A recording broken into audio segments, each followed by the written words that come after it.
that okay, the only show that discuss about love, and feel free to share with us your most colorful experience about love, loving, making love, falling in love, falling out of love, staying in love. And when there's someone in mind who's in waiting there from you, don't hesitate to write your message. Her for him and her who knows one day might find yourselves together in one place, and that place may be here. Okay, this is your sign to mail your message, so enjoy it, share it with us, to everyone else you know. Once again, this is your newest program on TNTV6 Love Chat, the afternoon show that discuss about love. And again, ito po ang sulat na pinadala sa akin galing kay Mr. Jason. Okay? Bubasahin ko. Dear Kuya, ano di ay si Jason, tiling na ako tinuon niya nga. Gusto na ako niya may bawalan sa tanan ang ako mga kaali sa akong pinakauna na kuya.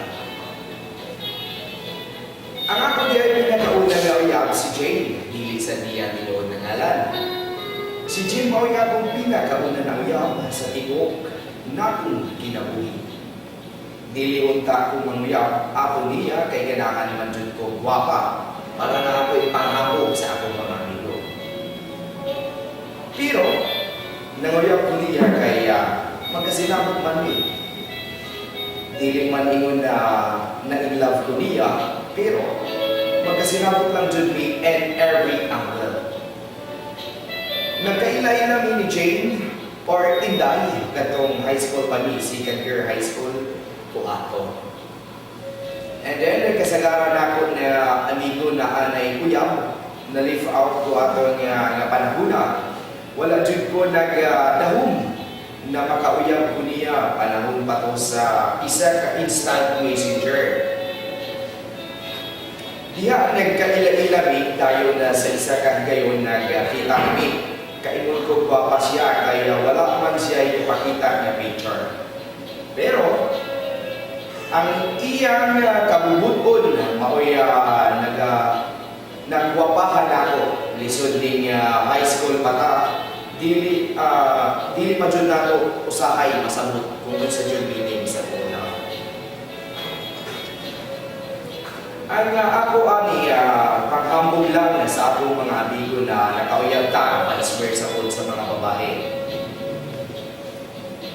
Nag-meet me sa akong pinaka-paboritong nakananan dito sa may Ayala Center sa 4th floor sa Pisa, Roma. Nato nakita me. I was disappointed kay dili mao akong gi-expect kaniya. Wala man ko nanawaya pero dili mao akong gi-expect sa iya nga looks. Sinday kay gamayon nga babae, murina o dahil class gamay.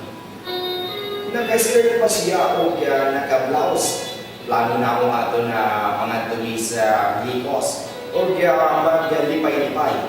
Pero naulaw ko kaniya, kuya. Okay, kaya tungod lagi sa iyang looks. Dili man nunta inun na puwerte natin makuha. Parehas ng graduate. Pero sa akong pagtanaw, o sa ubang tao na pagtanaw, itsuraan ang ko.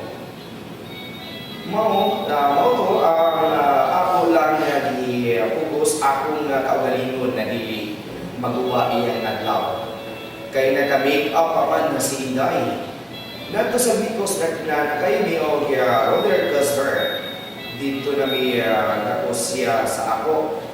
O na-feel na ko na na-adjud di siya yung gusto na ako.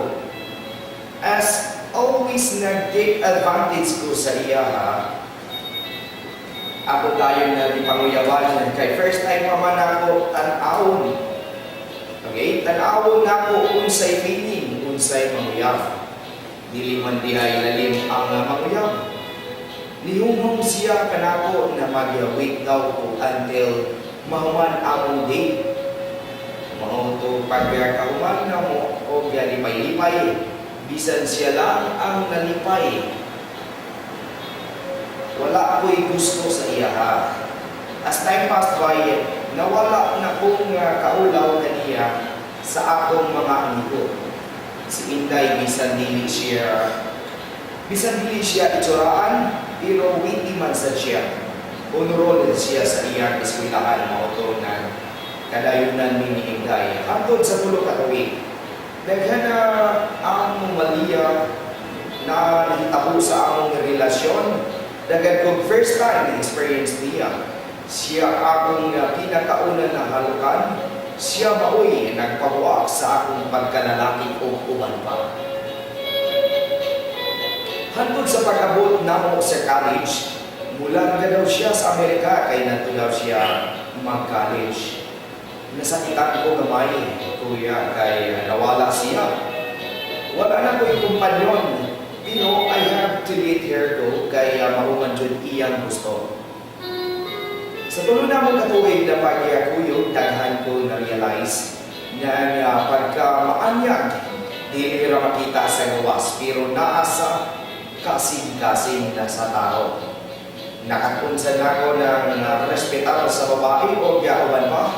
Sa tulo na mong katuwig, ni Inday, siya mao ang akong hamdumanan sa kadagutlo sa tulo katuwig. O di nila lang butaman, kuya. O salamat sa inyong paghatag, pagtagad sa akong sulat.